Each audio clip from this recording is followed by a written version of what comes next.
नारायण वासुदेवा, हे नाथ नारायण वासुदेवा, हे नाथ नारायण वासुदेवा।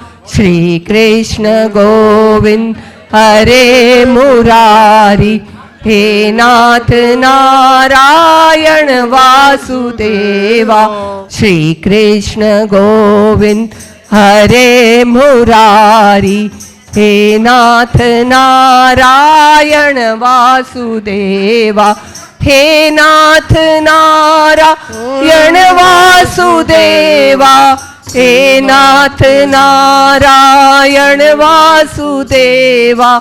श्री कृष्ण गोविंद हरे मुरारी, हे नाथ नारायण वासुदेवा। श्री कृष्ण गोविंद हरे मुरारी, हे नाथ नारायण वासुदेवा। हरे कृष्ण हरे कृष्ण हरे कृष्ण हरे कृष्ण। एक भजन से शुरुआत करते हैं। आपको व्हाट्सएप पे भेजा भजन, व्हाट्सएप ग्रुप में भेजा हुआ है, प्लीज़ निकालें, मेरे पीछे पीछे बोलेंगे। जय श्री जगद गुरु भगवान, अनोखी थारी गीता। जय श्री ढोलक।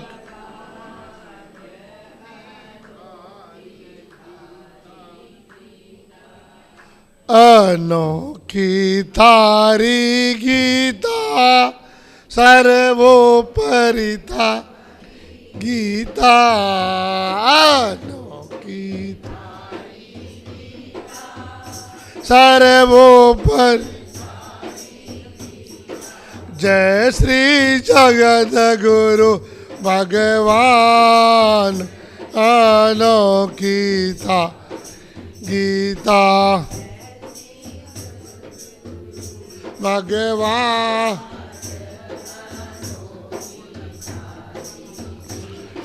करती पतितों का कल्याण, अनोखी था गीता करती।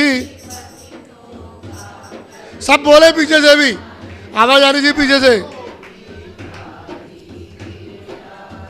रणभूमि में शंख बजाया, दृष्ट राष्ट्र को घबराया। रण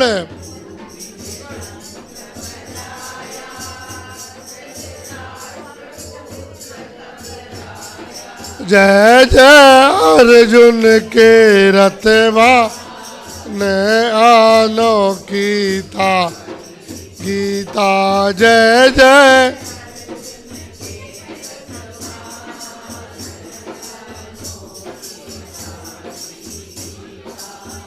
जोगेश्वर कृष्ण मुरारी, सब जीवों के हितकारी।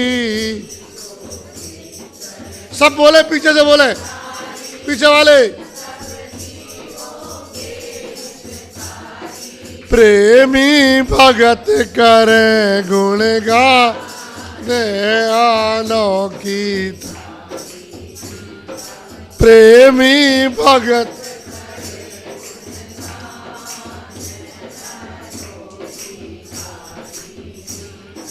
जय श्री जगत गुरु ने, अनो सुख भोग वासना धन की, दुख पीड़ा अंतर मन की। सुख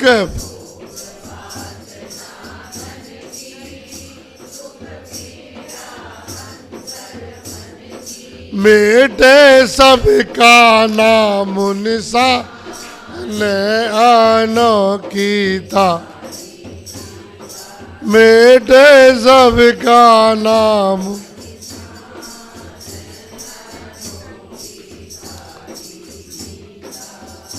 जो गीता अमृत पीता वह मुक्त हो नर जीता। जो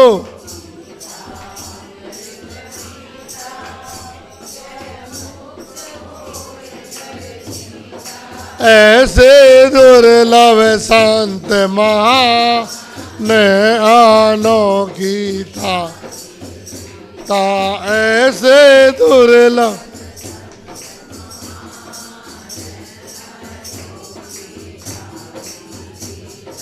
जय श्री जगत गुरु भगवान अनोखी थारी की। जय श्री भगवान। हरे कृष्णा।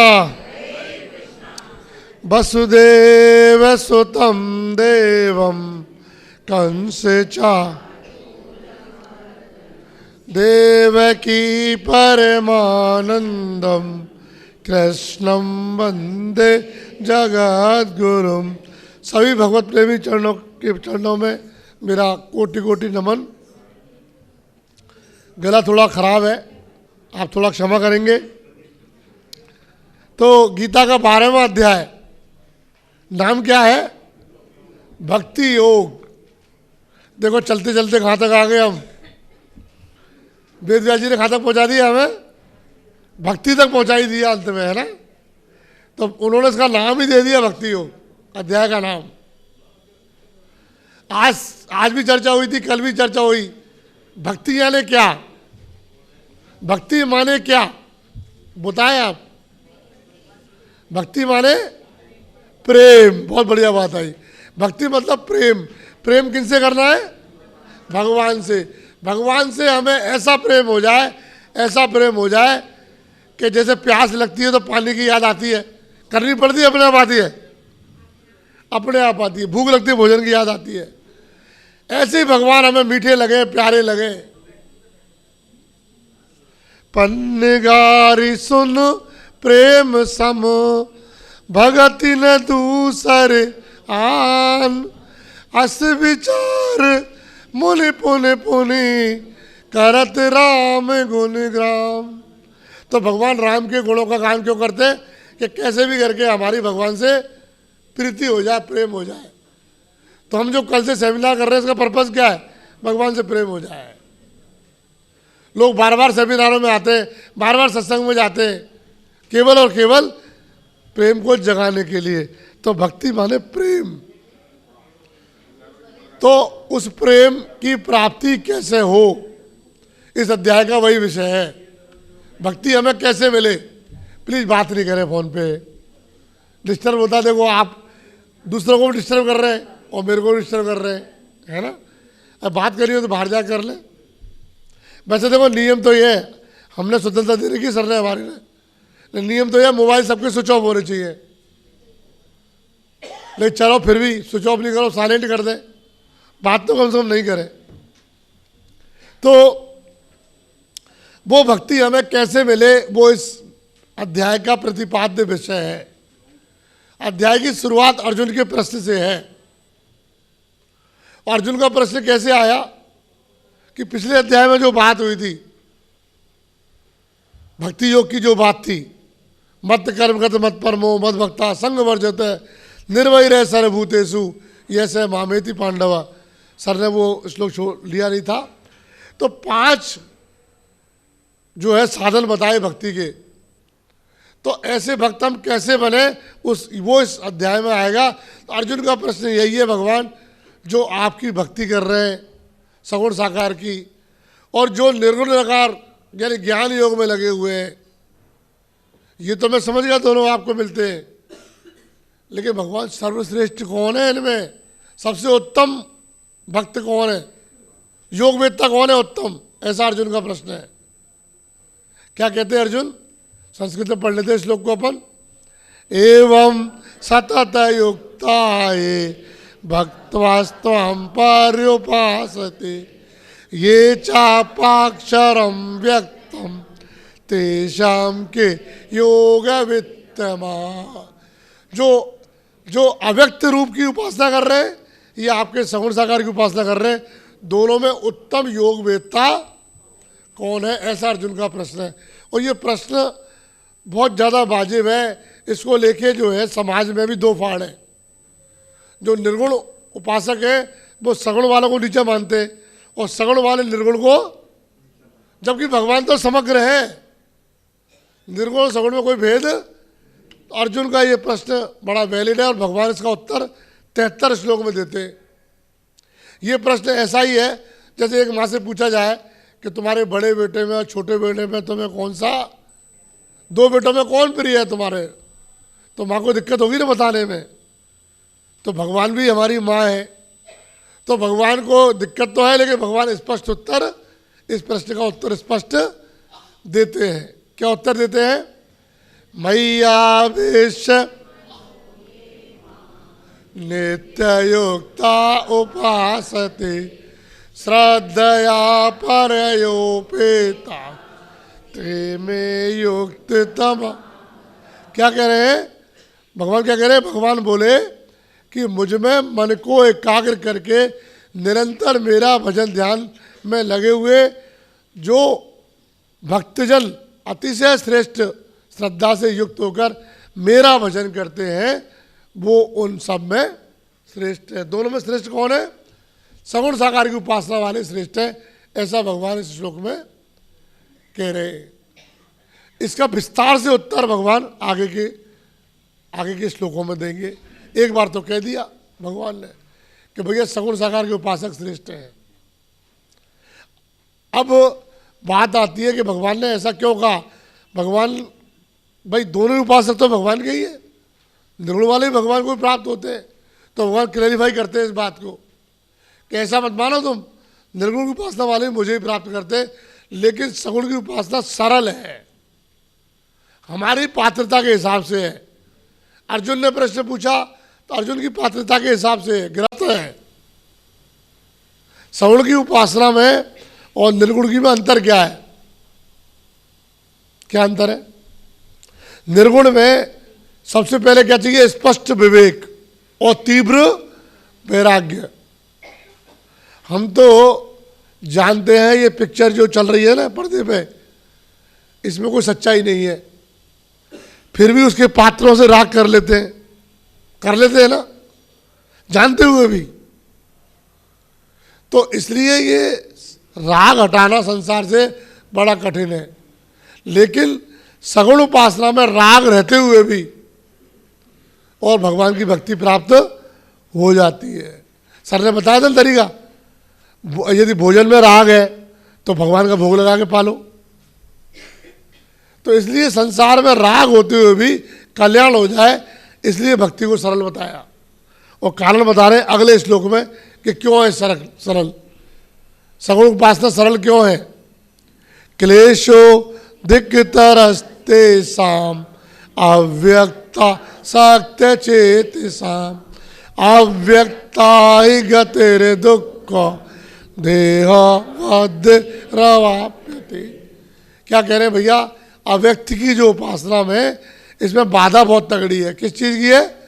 देहाभिमान, मैं शरीर हूं, ये जो भाव है ये नहीं जाता है। कितना भी पढ़ लो, कितना भी सुन लो, लेकिन शरीर के प्रति जो देहासक्ति है, शरीर छूट जाएगा, शरीर बीमार हो जाएगा। भाई ये तो हम सब चाहते हैं कि भाई शरीर छूटे तो कोई दिक्कत नहीं है, लेकिन बीमार तो ये नहीं हो। सबकी इच्छा है नहीं है, लेकिन ये पूरी होती है इच्छा? होती है क्या? इच्छा करने से तो पूरी नहीं होती। बीमार होना होगा तो ये शरीर आपसे बिना पूछे ही बीमार हो जाएगा। पूछेगा भी नहीं आपसे कि साहब बीमार हो जाऊं क्या। तो ये शरीर में आसक्ति हटती नहीं है, और जब तक शरीर में आसक्ति है तब तक निर्गुण की उपासना समझ में भी नहीं आती। स्वामी जी तो कहते हैं जैसे पोपले मुंह में और लोहे के चने चबाना कितना कठिन है, इतना कठिन है निर्गुण की उपासना। यदि संसार में राग है, शरीर में आसक्ति है, तो जो कि हमारी सबकी है ही। तो इसलिए भगवान कहते हैं कि शरीर में आसक्ति रहते हुए भी और जो है भक्त अपना कल्याण कर लेता है, इसलिए भगवान भक्ति योग की संस्तुति कर रहे हैं। यदि संसार से थोड़ी बहुत भी आसक्ति हट जाए, शरीर से वैराग्य हो जाए, तो निर्गुण की उपासना भी बहुत सरल है, लिफ्ट का रास्ता है, लेकिन वो होती नहीं है। इसलिए सगुण की उपासना को भगवान ने श्रेष्ठ बताया है। और अब सगुण की उपासना बता रहे हैं भगवान कि जो भगवान में अनन्य भक्ति करके, अनन्य प्रेम से, भगवान के आश्रय से भगवान की भक्ति करते हैं, उनको भगवान क्या देते हैं। सगुण उपासना की बात हो रही है यहाँ पे, 7वें श्लोक में बता रहे हैं भगवान। पढ़े 7वां श्लोक। तेषामहं समुद्धरता मृत्यु संसार सागरात् भवामि न चिरात् पार्थ मय्यावेशित चेत्। भगवान कह रहे हैं कि ऐसे जो मुझ में आविष्ट चित्त वाले हैं, जो मुझ पर आश्रित हैं, ऐसे भक्तों का मृत्यु रूप संसार समुद्र से मैं शीघ्र ही उद्धार कर देता हूं। अब तक तो हमने सुना कि अपना उद्धार खुद को करना पड़ता है, लेकिन यह भगवान कह रहे हैं कि जो भगवान के आश्रित हैं, जो पूरी तरह भगवान पर डिपेंड हैं, उनका उद्धार कौन करते हैं? भगवान करते हैं। जैसे छोटा बच्चा है और माता ने बड़ा नहला धुला के उसको तैयार किया है और खेलने छोड़ दिया और जाके कीचड़ में लोट लगा के आ गया है। अब जो है आके हंस रहा है और माता गुस्सा आ रही है। अब बताओ माता उसके साथ क्या करेगी? नहलाएगी धुलाएगी, तुम्हारा कपड़े साफ, गुस्सा करेगी भले, लेकिन काम तो सब करेगी ना माँ उसके। अब बताओ उसके पास कोई अपनी कोई सामर्थ्य है क्या? बच्चे के पास कोई कला कौशल है? न कोई कला कौशल है, न कोई सामर्थ्य है, केवल एक ही बल है उसके पास। क्या बल है? अपनेपन का बल, संबंध का बल। उस संबंध के बल के कारण माता उसका हर तरह का ख्याल, जो उसका पता भी नहीं है उसको, उसका भी ख्याल करती है। तो क्या भगवान ख्याल नहीं करेंगे? हम चाहे कैसे भी हैं, हम जैसे भी हैं, आड़े टेढ़े, है ना, लेकिन अंत में हम हैं क्या? भगवान के हैं। इस संबंध को यदि पहचाने हम, तो स्वामी जी कहते हैं इस संबंध की जागृति हो जाए। क्या संबंध है हमारा भगवान से? क्या संबंध है? हम भगवान के हैं, बस यही संबंध है। इस संबंध को पहचान लें, इसको दृढ़ कर लें, इसको दृढ़ता से मान लें, यही तो आश्रय है भगवान का। चलो भगवान को पुकारते हैं एक बार। हे नाथ, हे मेरे नाथ, मैं केवल आपका हूं, आप ही केवल मेरे हैं, आप कृपा करो, मैं आपको भूलूं नहीं। नारायण नारायण नारायण। बस भगवान से हमेशा इस बात को भूले नहीं कि हम भगवान के हैं। तो भगवान के आश्रय से रहेंगे तो भगवान उद्धार भी करते हैं। तो माता उसको साफ भी करेगी, खाने को लड्डू भी देगी, है, सब काम करेगी। तो भगवान कहते हैं मैं उनका, और ये कहते हैं इतना सुखपूर्वक होता है। ज्ञानी का तो भगवत प्राप्ति करना ऐसा है जैसे तैर के जो है पार करना, है ना, समुद्र को या नदी को। और भगवान का आश्रय लेने से इतना आसान है जैसे जहाज में बैठ के, और जो है, और जहाज चलाने वाले भी कौन है? भगवान है। इतना आसान है। तुलसीदास जी भी कहते हैं मेरे प्रौढ़ तने सम ज्ञानी, बालक सुत सम दास अमानी, करऊं सदा तिन के रखवारी, जिन बालक राखे महतारी। तो क्या कह रहे हैं तुलसीदास जी कि भैया भगवान कह रहे हैं कि जो बड़े हैं, जो ज्ञानी हैं, वो तो मेरे बड़े पुत्र हैं, और जो भक्त हैं, है ना, वो मेरे छोटे पुत्र हैं। तो बड़े पुत्र में माता ज़्यादा प्यार नहीं करती, करती तो है, उतना नहीं करती जितनी छोटे पे। तो भगवान की विशेष अनुग्रह है ना। निर्बल के पढ़ा ना हमने, सुनेरी मैंने निर्बल के बल, संसार के किसी भी साधन का, किसी भी सामर्थ्य का जब आश्रय नहीं हो और केवल आश्रय भगवान की कृपा का हो, भगवान के संबंध का हो, तब वो निर्बल होना है। जैसे वो हाथी था ना गजेंद्र, जब तक उसको परिवार का आश्रय था, परिवार वाले बचा लेंगे मेरे को, अपने बल का आश्रय था, तब तक भगवान नहीं आए। जब उसने पूरा सरेंडर कर दिया, हे नाथ, पहले नाथ बोला ना, उससे पहले तो भगवान आ गए। जब हम पूरी तरह से, जब तक, और वास्तव में भक्ति है भी यही, भक्ति है क्या, अपनी समस्त सामर्थ्य असमर्थता लगने लग जाए कि भगवान मेरे किसी सामर्थ्य आप मिलने वाले, योग जप तप ध्यान तपस्या किसी से भी भगवान मिलने वाले, जब ऐसा अनुभव हो जाए तब हृदय जो है भगवान के विरह में आप्लावित हो जाता है। कैसे मिले भगवान, क्या करूं, किससे मिलूं, किससे बात करूं, किसकी बात सुनूं जिससे भगवान मिल जाए। ऐसा जब विरह हो जाए, अपनी शक्ति का सामर्थ्य भूल जाए व्यक्ति, तब भगवान प्रकट हो जाते हैं, मिल जाते हैं। जब तक हमें थोड़ा बहुत भी संसार का आश्रय है तब तक बहुत कठिन है। तो यही बात यहाँ पे आई है, ऐसे भक्तों का मैं उद्धार करता हूँ। और भगवान ने 4 साधन बताए कि कैसे भगवान को भगवत प्राप्ति होगी। 4 साधन 9 10 8 9 10 11 4 श्लोक में 4 साधन बताए। संक्षेप में बात करें तो पहला साधन बताया भगवान ने कि मन बुद्धि को मेरे अर्पित कर। दूसरा साधन बताया कि तू अभ्यास योग के द्वारा मेरी प्राप्ति की इच्छा कर। तीसरा साधन बताया कि तू समस्त कर्मों को मेरे अर्पण कर दे। और चौथा साधन बताया कि तू अपने कर्तव्य कर्मों को कर, लेकिन फलाशक्ति के पीछे मत दौड़। फलाशक्ति का त्याग करके अपने सभी कर्तव्य कर्मों को निष्ठापूर्वक कर। ये 4 साधन बताए भगवान ने। इन चारों में कंपैरिजन किया इस 12वें श्लोक में। बड़ा विलक्षण श्लोक है 12वां, पढ़ते हैं इसको। श्रेयो ही ज्ञानमभ्यासात् ज्ञानाध्यान विशिष्यते ध्यानात् कर्म फल त्याग शांति।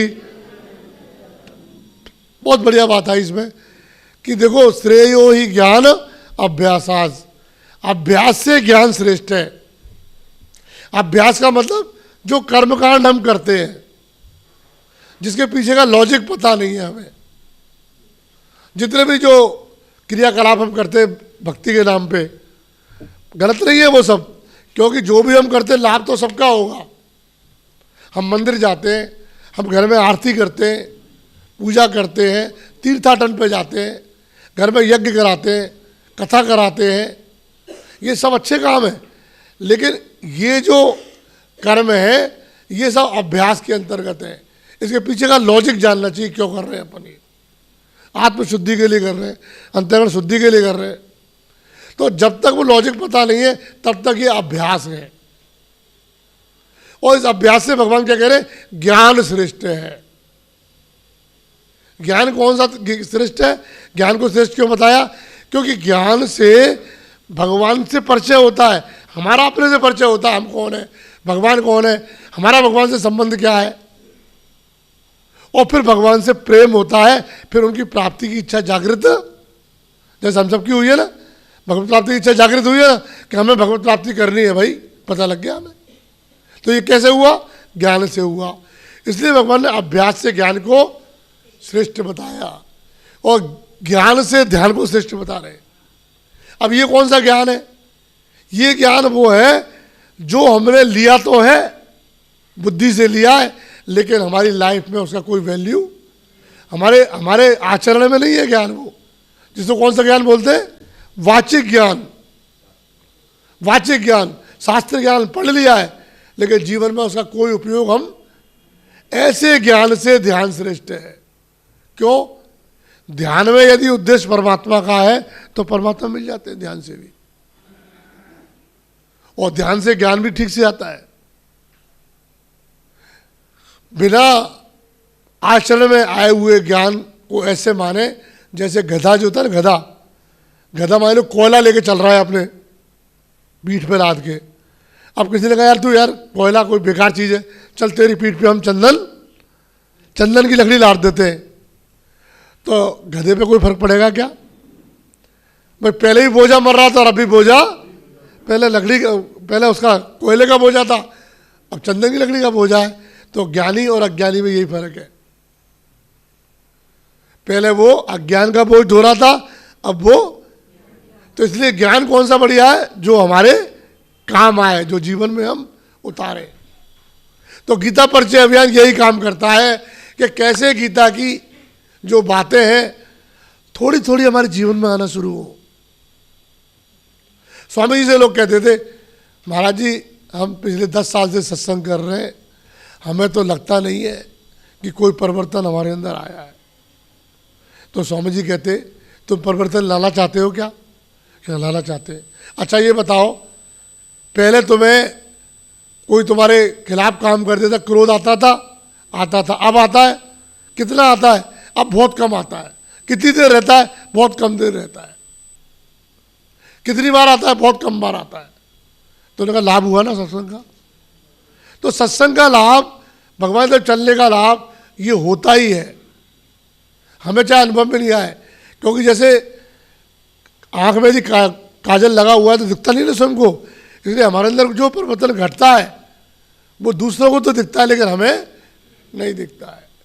इसलिए ज्ञान को लेके हम अपने जीवन में उसको उतारें, और इसी एंगल से आपको ये कहा जा रहा है कि हम गीता के नियमित साधक बने, साप्ताहिक क्लास के रूप में गीता ज्वाइन करें, और गीता को जीवन पर्यंत छोड़े नहीं।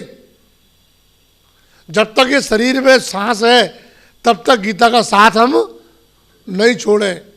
यदि ऐसा निश्चय हम कर लेते हैं तो हमारा इस संविधान में आना 100% सार्थक हो जाएगा। सार्थक तो है, 100% सार्थक हो जाएगा। सार्थक तो रहेगा ही रहेगा। जिसने एक लेसन भी सुना उसको भी सार्थक है।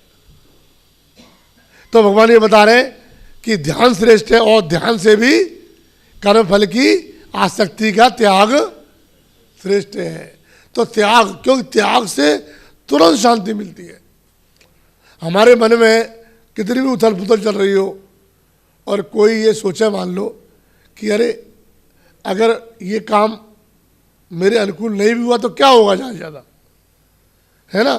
तो जैसे ही अपने मन की पकड़ छोड़ेंगे और मन में शांति, जब तक उस बात को पकड़ के रखा कि नहीं ऐसा ही होना चाहिए तब तक तो अशांति है, और जैसे ही उसमें से पकड़ छोड़ी वैसे ही शांति आ जाती है। और स्वामी जी कहते हैं जब हम मन की पकड़ छोड़ते हैं तब वो इच्छा को हम छोड़ रहे हैं, उस कामना को छोड़ रहे हैं, तो वो कामना पूर्ति की जो बात है वो दूसरों लोगों के मन में जा रही है। इसलिए जब हम छोड़ देते हैं तो वो कामना पूरी हो जाती है। बहुत बड़ा लॉजिक दिया स्वामी जी ने इसके बारे में कि जब हम सर्दियों में लगे, वो तो भाई सन्यासी थे ना, सर्दियों में लगे कि कंबल चाहिए, शरीर को कंबल चाहिए, तो उन्होंने कहा कंबल की इच्छा करी, बाद में कहीं कंबल नहीं मिलेगा तो क्या है, ऐसे ही ओढ़ लेंगे, ऐसे ही कुछ कर लेंगे। तो जैसे ही कंबल की इच्छा छोड़ी वैसे कंबल देने वाला सामने आ गया, जो कि हमारा खुद का अनुभव है, स्वामी जी बताते हैं। तो जैसे ही हम मन की पकड़ छोड़ते हैं वैसे ही तुरंत शांति आ जाती है हृदय में, और जो चीज़ हमने छोड़ी है उसकी पूर्ति दूसरे रूप में होती है।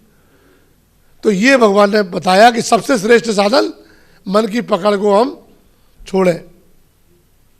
और अब जिन्होंने भक्ति साध ली, जो सिद्ध हो गए भक्ति में, उनकी पहचान कैसे करें, उसके लिए 2 श्लोक, 7 श्लोक भगवान ने बोले। 5 प्रकरण है ये, एक प्रकरण की चर्चा हम करते हैं बड़े संक्षिप्त में।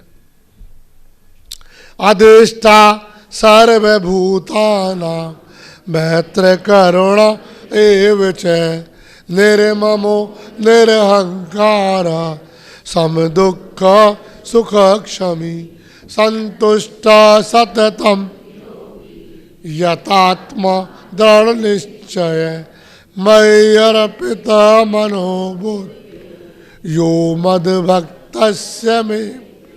तो देखो इसमें भगवान ने 12 लक्षण बताए सिद्ध भक्तों के, लेकिन पहला लक्षण आ जाए कि किसी के प्रति भी द्वेष भाव नहीं हो मन में।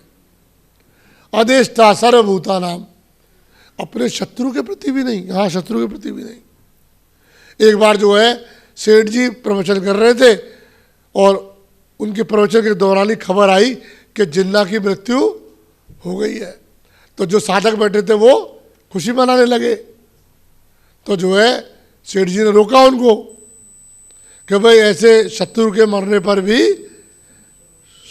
खुशी नहीं मनाते, मृत्यु तो किसी की भी खुशी नहीं मनाते। तो उन्होंने कहा कि राक्षसों के मरने पर तो देवता भी खुशी मनाते हैं। तो उन्होंने कहा हम देवताओं की बात नहीं कर रहे, हम महात्मा की बात कर रहे हैं। तो देवताओं में तो राग द्वेष वैसे ही है जैसे हमारे अंदर है, लेकिन जो महात्मा होता है, जो भक्त होता है, उसके अंदर कोई राग द्वेष निज प्रभुमयी देखे ही जगत और कई सन करई। सर ने बताया ना, राम के हृदय में तो रावण के प्रति भी द्वेष नहीं था। तो अद्वेष था। यदि ये गुण आ जाए कि हमारे बुरे से बुरा हमारा करने वाले के प्रति भी हमारे मन में उसके हित का भाव रहे, हम उसको जेल में तो भेजें, उसको जेल करा दें, सजा करा दें, इसके बावजूद भी उसकी हितैषिता का भाव हो, तो कहते सारे सिद्ध भक्तों के लक्षण स्वतः आ जाएंगे। तो ये सिद्ध भक्तों के लक्षण बताए भगवान ने। और जो अंतिम श्लोक में भगवान ने किसके लक्षण बताए? हमारे जैसे साधक जो भगवान की तरफ चलना जिन्होंने शुरू किया है, केवल भगवान की तरफ चलने का निश्चय है, उनको भगवान क्या करें? ऐसे भक्त मेरे अति प्रिय हैं। सिद्ध भक्त तो प्रिय है, यो मद भक्तस्य मे प्रिय, ऐसे भक्त मेरे को प्रिय है। लेकिन जो साधक भक्त हैं, जो भगवान की तरफ खाली छोटे पुत्र होते हैं ना, चलना शुरू किया है, वो कहते वो मेरे अति प्रिय हैं। पढ़ते श्लोक को अपन, ये तु धर्मया मृतमेदम यथोक्तम पर्युपासते श्रद्धाना मत परमा भक्तास्तेति। जो श्रद्धा पूर्वक जैसा मैंने बताया है वैसा ही इस धर्म में अमृत का पालन। तो गीता क्या है? धर्म में अमृत है। क्या है गीता? धर्म किसको बोलते हैं? जो भगवान की प्राप्ति करा दे वो क्या है? धर्म है। तो गीता संपूर्ण भगवत प्राप्ति की बात ही बताती है, कोई किस्से कहानी है ही नहीं गीता में। तो इसलिए गीता धर्म में अमृत है। तो इसमें अब यह यथोक्तम पर उपासते, जैसा कहा है वैसा पालन, मन मर्जी से नहीं कि ये बात तो भगवान की बढ़िया है और ये बात तो भगवान की मेरे को पसंद। मन बुद्धि की कैंची नहीं लगानी है। मन बुद्धि की कैंची लगा दी तो आधा अधूरा ज्ञान किसी काम का नहीं है। एक उदाहरण से इस बात को समझाते हैं, समझते हैं अपन कि एक डॉक्टर साहब है, मान लो, है ना, यहाँ पर कोई डॉक्टर है आप में से? कौन है डॉक्टर? कोई है? अच्छा चलो कोई बात नहीं, हमारे वो तो है ही अलवर वाले डॉक्टर साहब। अब शायद दूर दूर से गांव से लोग आते हैं इलाज कराने।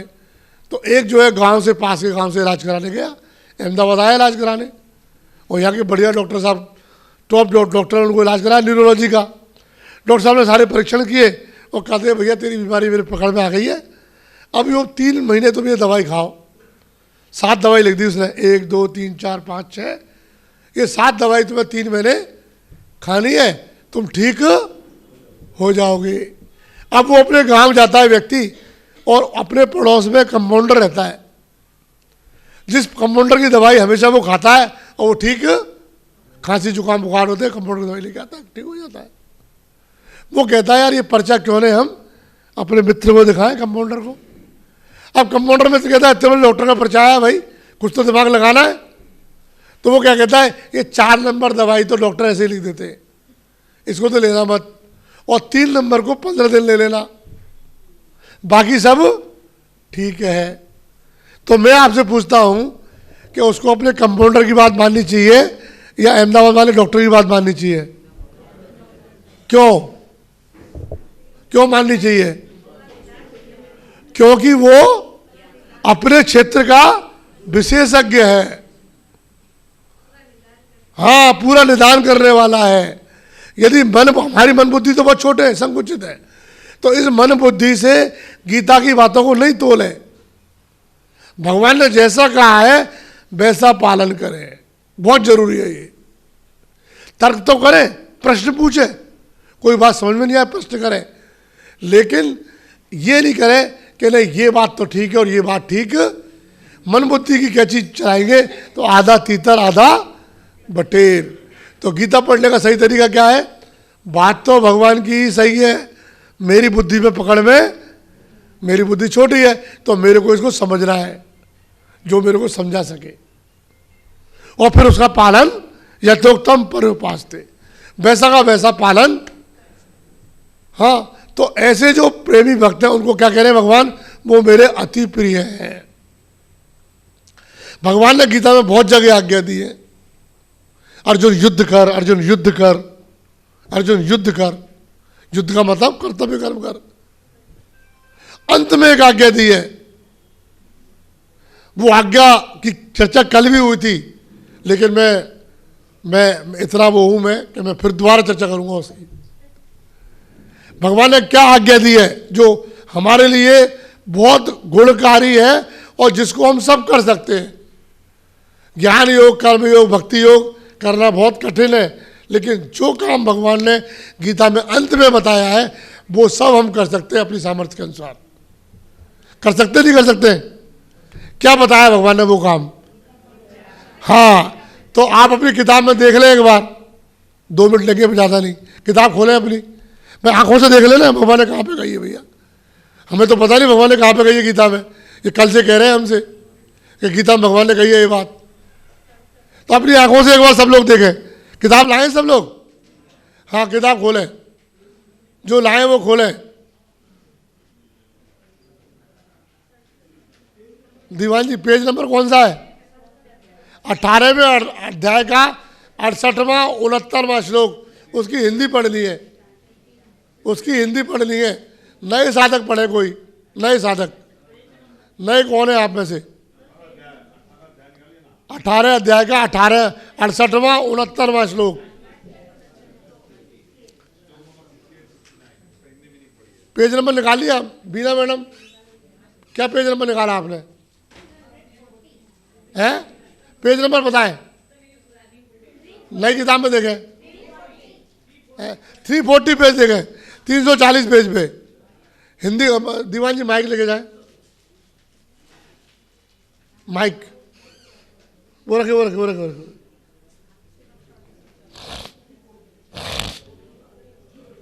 कौन पढ़ेंगे भाई? हाथ खड़ा करें, कौन पढ़ेंगे? नहीं, नए साधक में से, नए में तो कौन पढ़ेंगे? हाँ पढ़े, मैडम पढ़ेंगी, मैडम पढ़ाओ। दूसरा कौन कर लो, जल्दी से करेंगे फिर लेट हो रही है ना। हाँ, हिंदी पढ़ ली है खाली। मैडम बोलो ना, दीवान जी, दीवान जी इधर ये।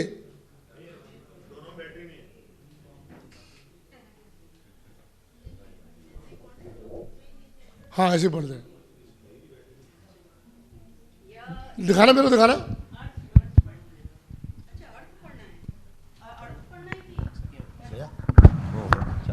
श्लोक पढ़ना है कि अर्थ पढ़ना है।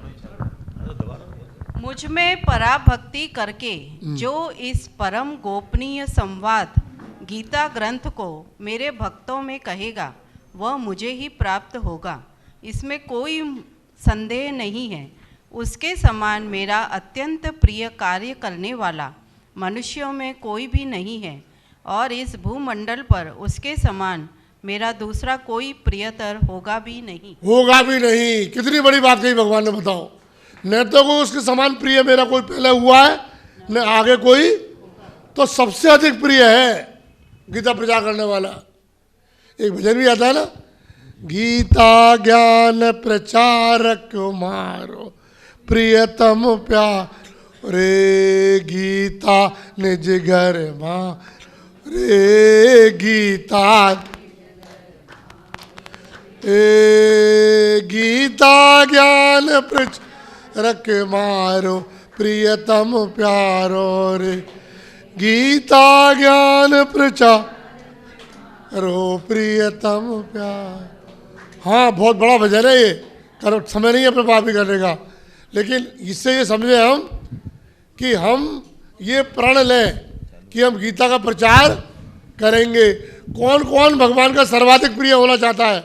प्रिय नहीं, सर्वाधिक प्रिय, सब होना चाहते हैं कि भगवान सबसे पहले मेरे को ही देखे। जैसे भगवान जब राम लौटे थे, अयोध्या लौटे थे, तो सारे अयोध्यावासी क्या चाह रहे हैं कि भगवान सबसे पहले किसको मिले? मेरे को ही मिले। तो ऐसे हम क्या चाहें कि सबसे पहले भगवान हमें ही देखे, है ना, हमें ही प्यार करें, हमारी तरफ भी दृष्टि करें। तो कब होगा वो? जब भगवान का हम काम, तो हरे कृष्णा, हम सब प्रण लें कि हम भगवान का काम करेंगे। हरे कृष्णा, हरे